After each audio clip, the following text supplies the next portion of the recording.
Hello and welcome to another episode of All Things Real Estate. And as always, I am your host, Kyle Seyboth. I'm a real estate agent with Keller Williams Realty. I serve Rhode Island and Massachusetts, and I do commercial and residential real estate. And today, with me today, I have a special guest. As always, we have guests. We have either lenders, we bring on attorneys, we bring on investors, we bring on home inspectors, a bunch of different things that help give the public a different aspect of real estate. And today, I have with me CJ Moss. CJ, Kyle. Thank you so much. Thanks for being on the show. Of course, you got it. CJ is a friend slash client slash investor slash pretty much everything that you can kind of incorporate together. And the reason I wanted you on is I've known you since you really started, right? I can relate. I started with a blank slate. CJ is a wholesaler, right? And we'll get into what that is in a minute. But you started your wholesale career with really no background. Yep, no background. What did you do prior to wholesaling? So prior to wholesaling, I was a basketball coach. So I was in a completely different realm here. I coached overseas in Kuwait. So out of all places, I was in the Middle East coaching basketball, coaching skills training, and just trying to figure out, how can I take this money that I'm getting from, my job coaching in Kuwait, how can I invest that to create a little bit of freedom, in the future? So you went to school, I think you went to Tufts, right? Yep, went to Tufts. So you went to Tufts, you graduate from Tufts, and then you go to Kuwait right away? Yeah, so I graduated from Tufts 2016. Yeah. Got a job right away going to Kuwait. So I graduated, jumped on a plane essentially the next day, and then I was there for about 2 years. And all you did was coach? All I did was coach. What level? All levels. So I was coaching, 5-year-olds, learning how to dribble the basketball to the Kuwaiti national team. So you were like training? Oh, we're training. So you were doing more training or more coaching? Like you weren't the head coach? Yeah, I was the head coach, but it was more of a skills development. All right, so you were training kids. You were training kids to get better from 5 to 30 to 40. 5 to 30. Every hour on the hour. You had drills. All right, that's good. So it's funny. I actually worked for, this is off topic, but I worked for Hoop Mountain. That was the company. And I get out of here. That's the company. And I trained for Gibbs. That's my man, Steve Gibbs. So I did that for 2 years. I trained all the affluent people's kids up in Waltham, all those areas. So I worked for Gibbs for a while. So Derek Grundy, who worked with Gibbs, did a lot of stuff with Hoop Mountain, was my age, now is overseas in China doing some sneaker stuff with Reebok and Nike or whatever. We both got started with Gibbs at Hoop Mountain. And Greg Christoph was one of the guys that I worked with. He connected me in Waltham. We used the gym in Waltham. And I legit would go there. Every half hour, I had a different client.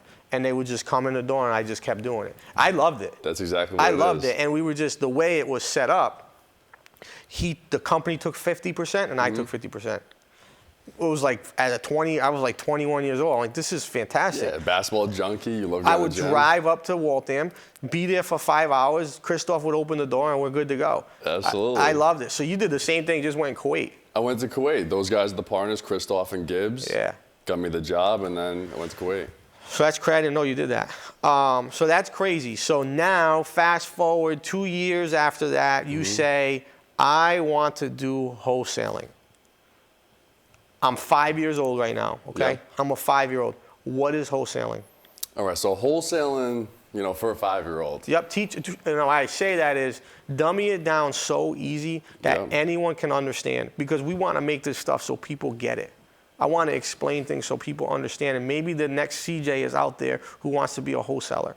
Right? Okay. So go ahead. So everyone knows what flipping is, right? You find a distressed property. That's what we call a distressed property. You find the distressed property, put a lot of work into it. You sell it for more than you bought it for and more than the work you put into it. And that's what flipping is. You literally flip the property. Wholesaling is you're flipping the contract, right? So it's the same steps as the flipper.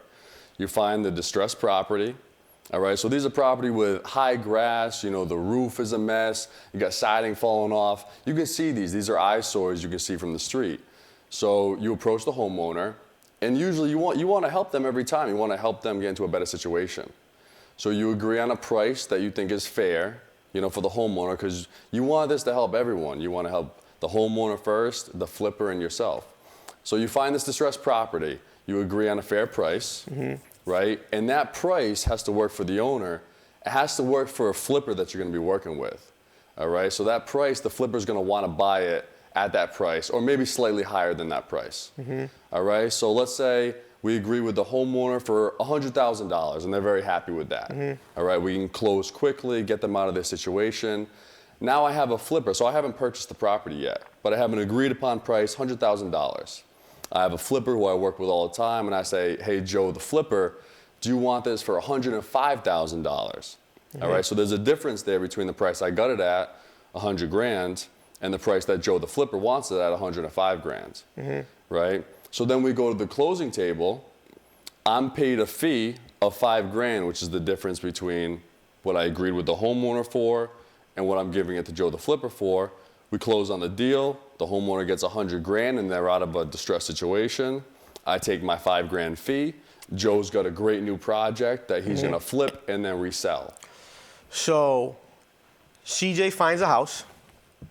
CJ says to the owner, I'll pay you $10 for the house. Kyle says, CJ, I'll pay you $12 for the house. And CJ makes $2. Beautiful. That's exactly what it is. That's how you see a 5-year-old. Okay? So that's what wholesaling is: getting a distressed property and selling the contract to another buyer. Exactly. You never actually close, which is a really, really good way, and a very good way for someone who doesn't have a lot of funds to enter into the real estate world. Now, that's how you started. Let's rewind to yesterday, where you and I talked about a project that was 15 two-families that could be worth north of 3.3 million. Right? So you start from one property to a cluster of 15 that, because between you and I, we have the network and the Rolodex of investors, we're able to move those properties. We're able to take 15 multifamilies from a seller and move them to a buyer. But here's the best part. I didn't list it. It doesn't have to go on the market. I can sell this with your help through my network. So a wholesaler and a real estate agent, a wholesaler and a connector, a wholesaler and someone of a network can move property without listing it. So sellers that have these distressed properties or own these packages, there's a way out to not bother tenants. Exactly. There's always a way out. There's a way out of these things, and the seller gets what they want. The buyer gets a deal so they can go and turn it around, and CJ makes the percentage in the middle to make sure that he makes money so he can move on. Exactly. Now, my business, a big part of it is reinvesting in my business. Right? Absolutely. So I make money, I spend money, and I make money by reinvesting it. I know for you as a wholesaler, I would say the biggest problem with most of you guys is they don't want to spend money. You guys make money, you get fat, you get happy, and you don't spend any more money. So I think one thing that you can, like, what does your lead process look like? Is there a budget that you have? Is there a process that you follow? Do you call? Do you mail? Do you email? Do you do internet leads? Like, what would you say is the biggest key to your success? So the biggest key to our success is failing forward. That's what I talk about all the time. You might not know everything, but you just take massive action, right? So with wholesaling, we started off, we'll get back to the budget here. We started off with about $2 grand a month in direct mail marketing. So that's sending postcards to these distressed owners, right? And you can get the list various ways, but I'm essentially sending postcards, a shotgun approach, thousands of postcards. It's about 6,000 postcards a month, trying to get leads in. So I send out the postcard, a distressed seller gets my postcard, give me a call, and that's the lead that we try to convert. So like you said, though, a lot of times you don't want to spend money, right? You don't want to spend that money to get those leads. But what we've done, we doubled down. So we started with $2 grand.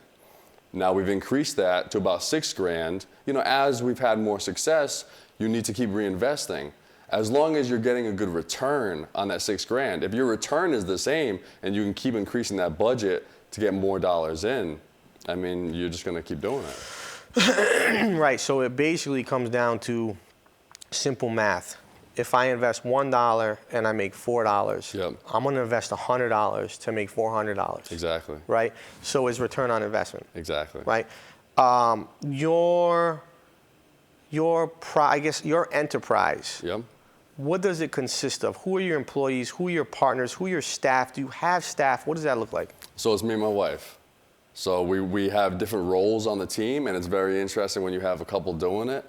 But you know, we send out the marketing, we get the calls in. My wife Beth, who is the heart and soul of our business, she'll take the calls generally. She'll schedule the appointments.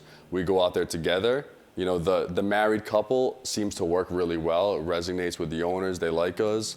Once we get the deal, I take off with the deal. I handle the contracts, the negotiations, but we each play our role, and it's just me and my wife. We're going to keep that until we grow, and as you know, you have to start delegating tasks to continue to grow.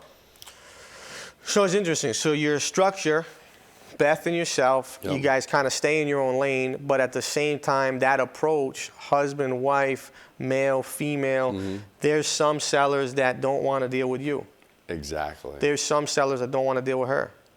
So that's a nice little mix of how you can kind of counter the seller misconception of dealing with a male or the seller misconception of dealing with a female. So that's nice. So you guys work together, you stay in your lane. Last year, how many properties, we're in 2020, so 2019, how many properties did you wholesale? 19. 19. CJ's goals for 2020? 48. 48. So I know there's a lot of goals people out there. Yep. And a lot of folks they do these things called vision boards, right? How do you feel about that? Vision board, I mean, I feel okay about it. I don't personally do it, you know, but I'm very goal oriented. What makes you get to 48 what is the factors? Like I talk to people all the time and they give me these goals. Yep. I got a goal of I want to do 200 transactions. And I ask them how. They can't tell me how. Yep. Well, I'm just going to do it. That's not how. So how do you get from 19 to 48? What would be your biggest change you've made in your business model to take you from 19 Yep. to 48, and where does that math come in? So the biggest change is increasing our marketing budget. So last year we did 14 deals, but the majority of which were on the back end. You said we did 19. Sorry, Yeah. we did 19 deals, the majority of which were on the back end of the year, right? We started coming close to about 4 deals per month. So now I'm thinking we increase our budget, and I'm tracking these numbers. And as we enter January and February, we're on track. So if I can do a deal a week, right? Maybe we have a couple bad weeks a year, 4 bad weeks a year. I can do a deal a week, 4 a month, 48 a year, and we've been consistent on that. I like it. I'm going to tell you my tweak. Yep. My tweak would have been a deal a week with 1 bad week a month. Right? I would have Yeah. went to 36. I would have said 3 deals a month, right? Yep. Times 12 months is 36. Because I think the problem that could occur is August, July, September can be tough sometimes, and then Christmas and like you get those kind of weeks that can be a little tough. Yep. But I think that's a good. So first of all, you spend more money. Yep. Number 2, you tighten up your regime. And number 3, you kind of continue to hustle and get in front of more people. Yeah, that's the thing. Continuing hustle, continuing motivation. This job, for anyone out there who's interested, you have to be a hustler. You have to be a hard worker. And those goals of 48, I'm not looking to go from 19 to 200. Right. That's ridiculous. 48 is realistic. 48 48 is realistic, but it's a little higher. So if you fail. So if I fail at 48, Correct. All right, I hit 36. Correct. We had a great year. So I Right? see that. I get that. So you put your aspirational goal a little higher. I like that you don't like vision boards. Yeah. Because a vision board allows me to say, I want to go on a cruise. I want to go to Mexico. I want to buy a Lamborghini. Why don't we focus on what you want in your business? Yep. And understand what that mathematical equation looks like. So CJ says, 19 today, 48 tomorrow. I spend 2,000 now. I got to spend 4,000, right? It's simple. Absolutely. I don't need a board to tell me that.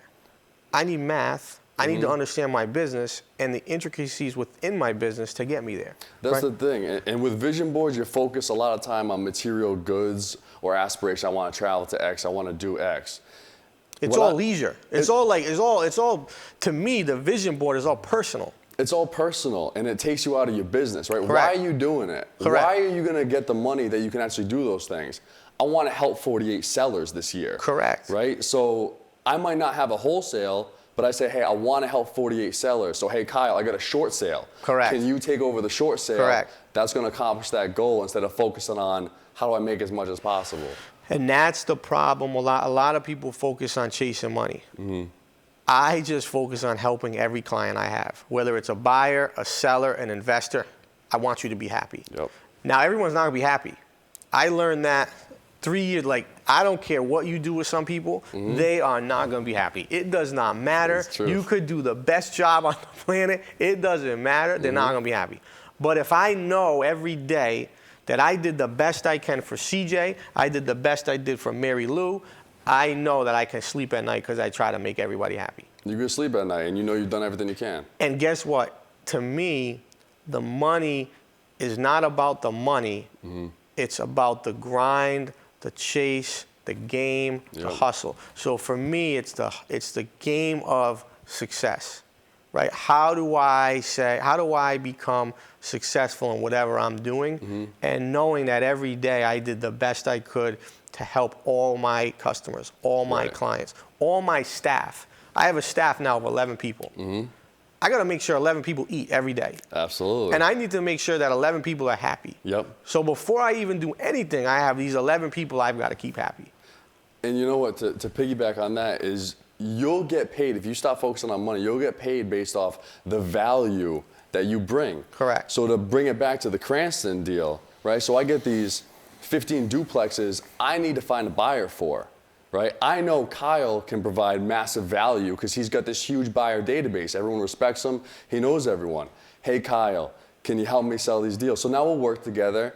We'll both get paid, but it's based on the value I bring of having a connection like Kyle and the value Kyle has of having all these guys. You go do, well, my value from you is you are the boots on the ground. Yeah.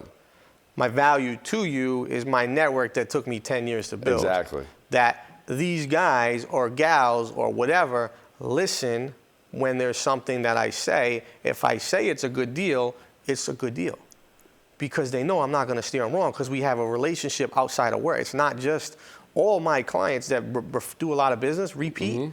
It's more than work. Right. It's bigger than work. Yeah. Work is one thing. That's a one-off. You sell something and move on.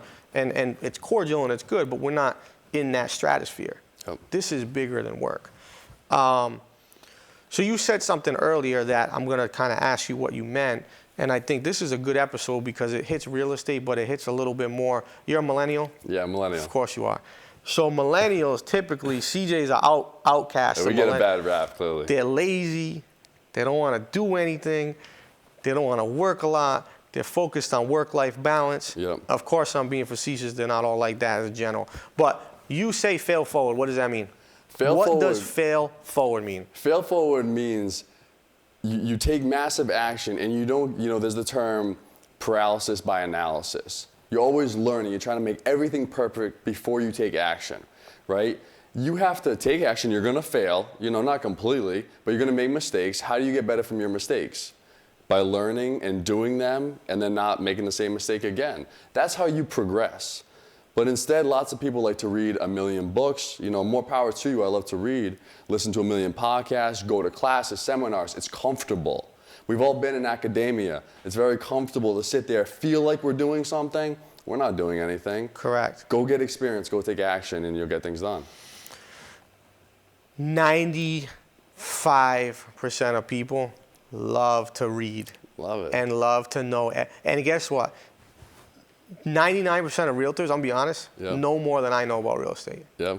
The ins and outs but guess what? They don't take action. They don't know how to close. They don't know how to build a network. They don't know a real good deal because I have more experience on a practical level than probably anybody in the area. And that's not a bad thing. That's just something that I always lived by was I am going to take a chance. I'm going to go out there and I'm going to take a shot.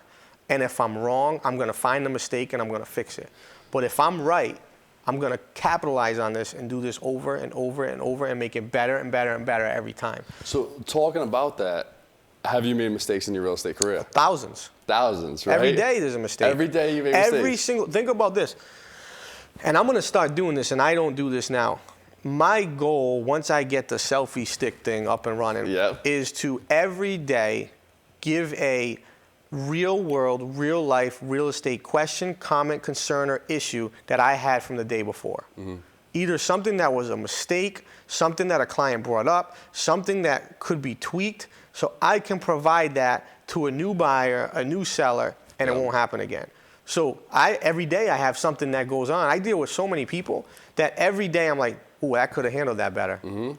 Man, they're right. Or man, they're wrong, but let me still understand why they said that, and let me handle that in a better fashion. Right. So every single day, whether it's staff, whether it's growth, whether it's client facing, whether it's investment, whether it's budgeting, there's mistakes. So all the time. To keep talking about this, why do you think you can move forward through mistakes and through fear? Because we definitely all experience fear, right? Every day. Why can you move through to continue to succeed? Because I think I'm built differently.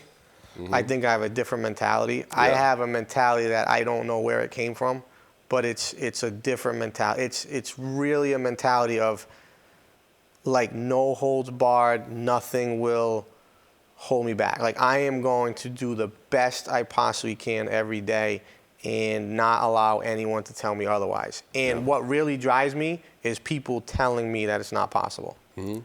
I've heard a million times that doing X amount of, helping this many sellers is not possible, helping this many buyers is not possible.